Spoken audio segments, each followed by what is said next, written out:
அதோட இந்த இதெல்லாம் உங்களுடன் ஸ்டாலின் நீங்க பாத்தீங்கன்னா இப்போ இது மாதிரி ஒரு தாள் அடிச்சு வீடு வீடா கொண்டாந்து அரசு அதிகாரிகள் உங்களிடத்துல விசாரிக்க இருக்கிறாங்க. உங்களுடன் ஸ்டாலின் திரு ஸ்டாலின் திறந்து வச்சிருக்காரு. இது வரைக்கும் உங்களுடன் ஸ்டாலின் இல்ல, அவர் அடிச்ச இந்த விளம்பரத்தால் இருக்குது. இப்பதான் உங்களுடன் ஸ்டாலின் 4 வருஷம் கழிச்சு மக்களை இப்பொழுதுதான் நினைத்து பார்க்கின்றார். இதுவரைக்கும் குடும்பத்தில் தான் ஸ்டாலின் இருந்தார். இதுல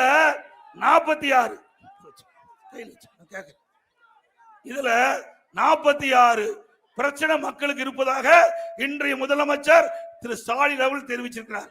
இந்த 46 பிரச்சனைய நேரடியா மக்கள்கிட்ட வந்து விசாரிச்சு அவர்கள் மூலமாக மனுவை பெற்று சம்பந்தப்பட்ட துறைக்கு அனுப்பி இந்த பிரச்சனையை தீர்க்கிறாராம். இன்னும் எவ்வளவு நாள் இருக்குது? திமுக ஆயுள் காலம் இன்னும் 7 மாசம் தான் இருக்குது. இந்த 7 மாசத்துல இதை எப்படி நிறைவேற்றுவீங்க? இது நிறைவேற்ற முடியுமா?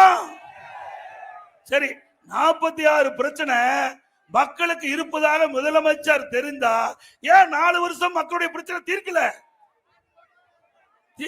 மக்களை பத்தி கவலைப்படல, வீட்டு மக்களை பத்தி தானே கவலைப்பட்டிருக்காரு முதலமைச்சர். தன்னுடைய வீட்டு மக்களுக்கு என்ன பதவி கொடுக்கணும், என்ன அதிகாரம் கொடுக்கணும், எவ்வளவு கொள்ளையடிக்க வேணும், இதுதானே திரு ஸ்டாலினுடைய நோக்கம்.